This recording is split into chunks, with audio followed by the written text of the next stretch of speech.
الحمد لله رب العالمين والصلاة والسلام على قائد الغر المحجلين نبينا محمد وعلى آله وصحبه أجمعين وبعد. محترم سامعین، دینی و ملی بھائیوں اور بہنوں، السلام علیکم ورحمۃ اللہ وبرکاتہ. ہفتہ وار دینی پروگرام باتیں جن سے زندگی سنورتی ہے میں آپ سب کا استقبال ہے. ہم آپ کے ساتھ 9 بجے تک ہیں. اس بیچ آپ کال کر سکتے ہیں اور SMS بھی بھیج سکتے ہیں. واٹس ایپ کی سہولت دستیاب ہے. آپ کے سوالات کے جوابات انشاءاللہ براہ راست دیے جائیں گے. محترم بھائیوں اور بہنوں، جب کوئی بری بات ہم سنتے ہیں یا کوئی برا معاملہ دیکھتے ہیں تو عام طور پر ہم اردو بولنے والے کہتے ہیں لا حول ولا قوت الا باللہ.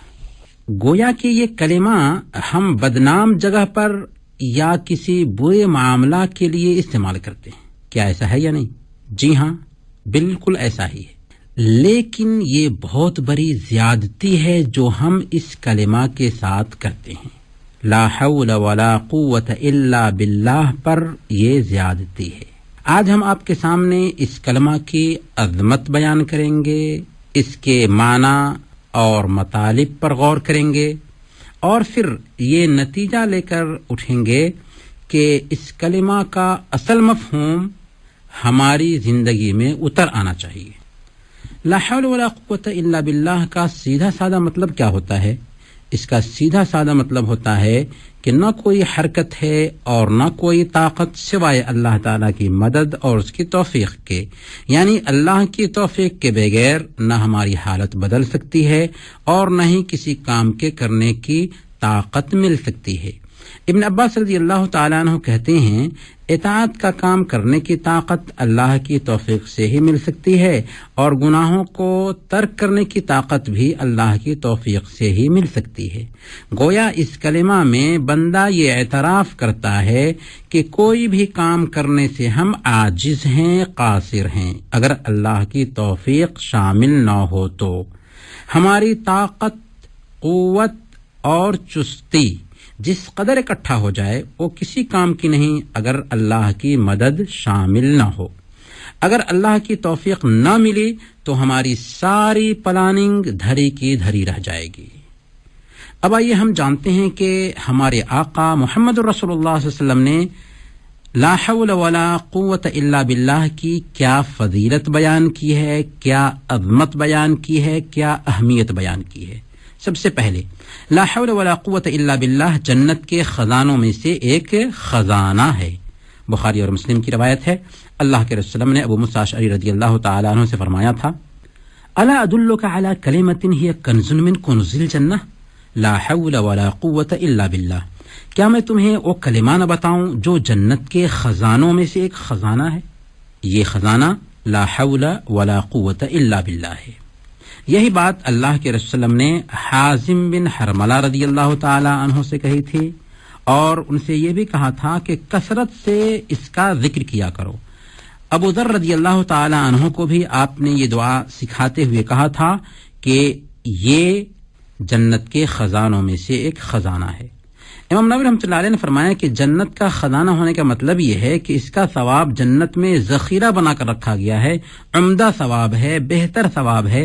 جیسے خزانہ ایک آدمی کا عمدہ مال ہوتا ہے ویسے ہی یہ عمدہ ثواب اس کا ملنے والا ہے. لا حول ولا قوت الا باللہ جنت کے دروازوں میں سے بھی ایک دروازہ ہے.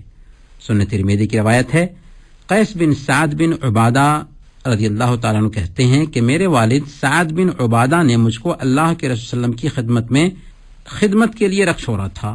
ایک مرتبہ اللہ کے رسول صلی اللہ علیہ وسلم کا میرے پاس سے گزر ہوا، میں نے نماز ادا کر لی تھی. آپ نے پیار سے اپنے پیر سے مجھے مارا اور فرمایا، الا ادلک علی باب من ابواب الجنہ، کیا میں تجھے جنت کے دروازوں میں سے ایک دروازہ کے بارے میں نہ بتاؤں؟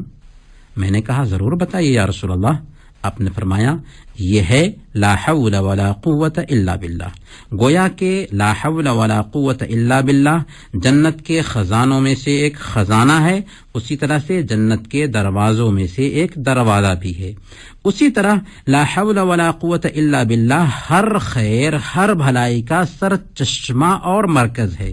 سنن ابی داؤد اور دارقطنی کی روایت ہے۔ ابن ابی اوفا رضی اللہ تعالیٰ عنہ بیان کرتے ہیں کہ ایک دیہاتی اللہ کے رسول کے پاس میں آیا اور آپ سے گزارش کیا کہ اے اللہ کے رسول، میں قرآن سیکھ نہیں سکتا، مجھے کوئی ایسی چیز سکھا دیجئے جو میرے لیے کافی ہو جائے۔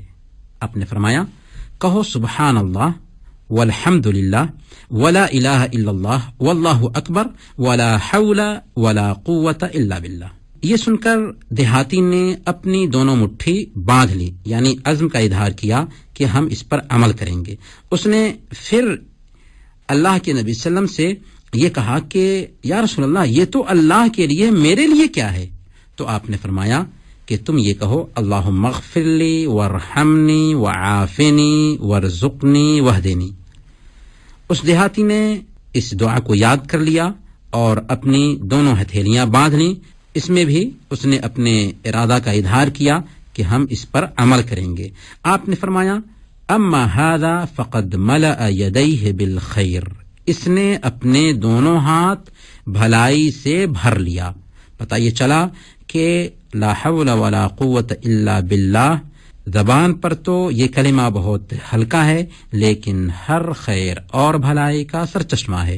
لا حول ولا قوت الا باللہ پڑھنے سے سارے گناہ مٹا دیے جاتے ہیں، اگرچہ سمندر کی جھاگ کے برابر ہی کیوں نہ ہو۔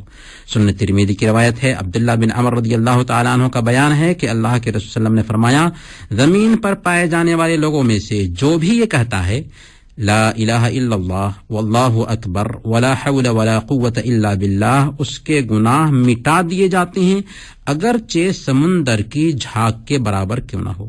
بلکہ آپ کو پتہ ہے، لا حول ولا قوت الا باللہ یہ معراج کا بھی تحفہ ہے۔ حضرت ابراہیم علیہ السلام نے کہا تھا کہ یہ جنت کے پودوں میں سے ایک پودا ہے۔ مسند احمد کی روایت ہے، ابن حبان کی بھی روایت ہے۔ ابو ایوب انصاری رضی اللہ تعالیٰ عنہ کا بیان ہے کہ اسراء و معراج کی رات اللہ کے رسول کا گزر ابراہیم علیہ السلام سے ہوا تو انہوں نے آپ سے کہا کہ اے محمد، اپنی امت کو حکم دیں کہ وہ جنت کے پودے کا زیادہ سے زیادہ اہتمام کریں۔ اللہ کے نبی صلی اللہ علیہ وسلم کو ابراہیم علیہ السلام یہ کہہ رہے ہیں کہ آپ جب جائیں اپنی امت کے پاس تو آپ اپنی امت سے کہیں کہ جنت کے پودے کا زیادہ سے زیادہ اہتمام کریں، یعنی جنت کا پودا لگایا کریں زمین میں رہ کر کے۔ آپ نے پوچھا ابراہیم علیہ السلام سے کہ جنت کا پودا کیا ہے؟ تو ابراہیم علیہ السلام نے کہا کہ لا حول ولا قوت الا باللہ، یعنی لا حول ولا قوت الا باللہ جنت کے پودوں میں سے پودا ہے۔ اب آئیے ہم جانتے ہیں کہ اس دعا میں عقیدے کے کیا مطالب بتائے گئے ہیں کہ اتنی ساری اس کی اہمیت ہے، اتنی ساری اس کی فضیلت ہے۔ آخر کیا کہا گیا ہے اس کے اندر؟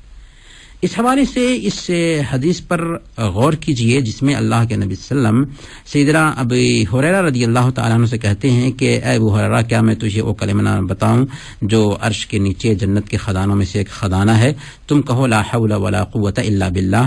اللہ تعالیٰ بندے سے یہ سن کر کے کہتا ہے، اسلم عبدی واستسلم، یعنی میرے بندے نے تابعداری کی اور خود کو جھکا دیا۔ ایک بندہ جب لا حول ولا قوت الا باللہ کہتا ہے تو گویا کہ اللہ رب العالمین اس کا جواب دیتے ہوئے کہتا ہے کہ اسلم عبدی واستسلم، کہ میرے بندے نے تابعداری کی اور اپنے آپ کو اللہ رب العالمین کے حکم کے سامنے میں جھکا دیا۔ یعنی یہ کلمہ خود سپردگی کا کلمہ ہے، طاقت اور قوت کو پورے طور پر اللہ کے حوالے کر دینے والا کلمہ ہے۔ خیر حاصل کرنے میں اور برائی سے نجات پانے میں اللہ کی توفیق اور ارادہ کے بغیر ہم کچھ بھی نہیں ہیں۔ اللہ کی طاقت کے بغیر نہ بیماری سے صحت حاصل ہو سکتی ہے اور نہ کمزوری سے طاقت حاصل ہو سکتی ہے اور نہ نقصان دور ہو سکتا ہے۔ اللہ جو چاہے وہی ہوگا، جو نہ چاہے وہ نہیں ہو سکتا۔ ساری مخلوق کا معاملہ اللہ رب العالمین کے ہاتھ میں ہے، جیسے چاہتا ہے اسے پھیرتا ہے، جسے چاہتا ہے جتنا چاہتا ہے جس کیفیت میں چاہتا ہے دیتا ہے۔ اللہ تعالیٰ نے فرمایا انما امرہ اذا اراد شیئا ان یقول له کن فیکون، وہ تو جب کسی چیز کا ارادہ کرتا ہے تو اس کا کام یہ ہے کہ اسے حکم دیتا ہے کہ ہو جا، اور وہ ہو جاتی ہے۔ اور اللہ تعالیٰ نے فرمایا ما یفتح اللہ للناس من رحمت فلا ممسک لها وما یمسک فلا مرسل له من بعده، اللہ جس سے رحمت کا دروازہ بھی لوگوں کے لیے کھول دے اسے کوئی روکنے والا نہیں، اور جسے وہ بند کر دے اسے اللہ کے بعد کوئی دوسرا کھولنے والا بھی نہیں۔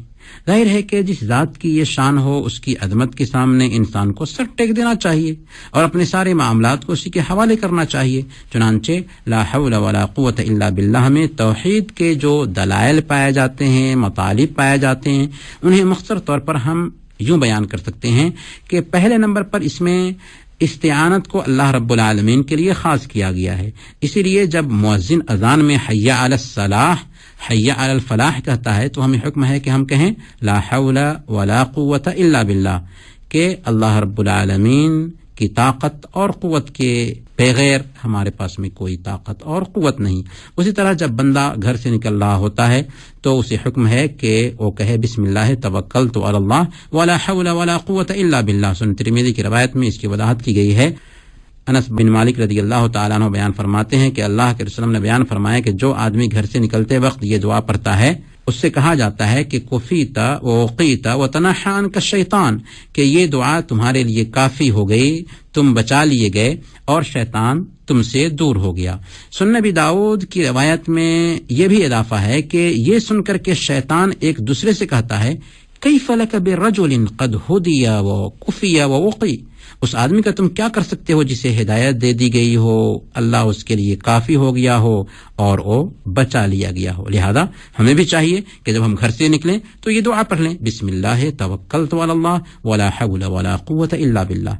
دوسرے نمبر پر اس ذکر میں اللہ کی ربوبیت کا اقرار ہے کہ اللہ تعالیٰ ہی کائنات کا خالق ہے، وہی کائنات پر حکومت کر رہا ہے، اس کائنات میں کوئی بھی حرکت اس کی اجازت کے بغیر نہیں ہو سکتی۔ جسے چاہتا ہے عزت دیتا ہے، جسے چاہتا ہے ذلیل کرتا ہے، جسے چاہتا ہے نوازتا ہے، جسے چاہتا ہے محروم کرتا ہے، ہر چیز اس کے قبضہ میں ہے، وہی اس کا مالک اور خالق ہے، وہ ہر مخلوق سے بے نیاز ہے اور دنیا کی ساری مخلوق اس کی محتاج ہے۔ جب دنیا کی ساری مخلوق اسی کی محتاج ہے اور وہ سب سے بے نیاز ہے تو اس کا لازمی تقاضا کیا ہے؟ ظاہر سی بات ہے کہ اس کا لازمی تقاضا ہے کہ عبادت کو صرف اسی کے لیے خاص کیا جائے، اس کے علاوہ کسی دوسرے کو مشکل دور کرنے والا اور ضرورت پوری کرنے والا نہ سمجھا جائے، اسی سے لو لگایا جائے، اسی سے مدد طلب کی جائے اور اپنے تمام معاملات میں اسی پر بھروسہ کیا جائے، کیونکہ جب طاقت اور قوت صرف اللہ کو حاصل ہے تو عبادت بھی تو اسی کی نہ ہونی چاہیے۔ اور لفظ اللہ کا مطلب ہی ہوتا ہے المألوہ المعبود، کہ وہ ذات جو عبادت کا حق رکھتا ہے۔ تیسرے نمبر پر اس میں تقدیر پر ایمان لانے کا بھی اقرار ہے، کیونکہ ایک بندہ پورے طور پر طاقت اور قوت کو اللہ کے حوالے کر دیتا ہے اور یہ عقیدہ رکھتا ہے کہ جو کچھ بھی ہوتا ہے اللہ کے فیصلے سے ہوتا ہے، وہ جو چاہے گا وہی ہوگا، جو نہ چاہے گا وہ نہیں ہو سکتا، اور یہی تقدیر پر ایمان ہے۔ خلاصہ یہ سمجھیں کہ لا حول ولا قوت الا باللہ بہترین ذکر ہے، یہ جنت کے خزانوں میں سے ایک خزانہ ہے، جنت کے دروازوں میں سے ایک دروازہ ہے، معراج کا تحفہ ہے، جنت کا پودا ہے، ہر بھلائی کا مرکز ہے، سرچشمہ ہے، اور اس کا ورد کرنے والوں کے گناہ مٹا دیے جاتے ہیں اگرچہ سمندر کی جھاگ کے برابر کیوں نہ ہوں۔ اس لیے ہمیں چاہیے کہ ہمیشہ اس ذکر کا ورد کرتے رہیں، لا حول ولا قوت الا باللہ۔ اور اس کا پیغام یہ ہے کہ بندہ ہر وقت، ہر حالت میں اور سارے معاملات میں اپنے رب کا محتاج ہے، اس لیے بندے کو چاہیے کہ دنیا اور آخرت کے سارے معاملات میں اللہ سے لو لگائے۔ محترم بھائیوں اور بہنوں، ہم آپ کی کال بھی لیں گے لیکن ایک چھوٹے سے وقفہ کے بعد۔ ملأ القلب ففاض بحب كتاب الله أشرق دربي بالقرآن فشكرا يا ربا شكرا يا ربا شكرا يا ربا